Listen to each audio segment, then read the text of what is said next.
अस्सलाम वालेकुम। आज के इस व्लॉग में हम ये बात करने वाले हैं कि मक्का मुकरमा का जो परमिट मिलता है नुस्ख ऐप के ज़रिए या तवक्कलना के ज़रिए, जो लोग परमिट लेके जा रहे हैं उम्रा करने के लिए या अपने काम के लिए। लिहाजा परमिट पे लिखा होता है कि आप 2 दिन मक्का में स्टे करेंगे या 5 दिन मक्का में स्टे करेंगे।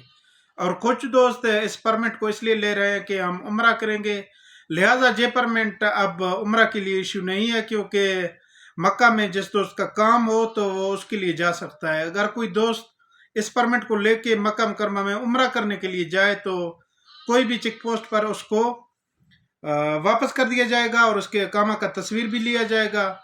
लेकिन सऊदी हुकूमत ने जो मैसेज जारी किया है, मैंने पहले वीडियो में भी बताया है कि इसमें उसने कहा है कि अगर कोई हमारे कानून का खिलाफ वर्जी करके मक्का मुकरमा जब मुकम्मल तौर पर सील किया जाता है, अगर अंदर आने की कोशिश करे तो उसको 10,000 रियाल तक जुर्माना। अगर कोई टैक्सी वाले जो किसी शहरी को या किसी अजनबी को ये सहूलत फराम कर सके कि उसको मक्का मुकरमा में लेकर आए, तो उसको 50,000 रियाल तक जुर्माना और 6 महीना कैद किया जाता है। लेकिन लिहाजा आप मक्का मुकरमा में जाने की कोशिश न करें। अगर कोई दोस्त मक्का मुकरमा में अपने काम के लिए जाए तो कफील के अवसर में उसका एक तरीक़ेकार होता है कि मक्का मुकरमा का जो तसरिया होता है वो कफील के अवसर में मिल जाता है। अगर वो तसरिया किसी दोस्त के पास हो तो फिर कोई मसला नहीं है, वो मक्का मुकरमा में एंटर हो सकता है।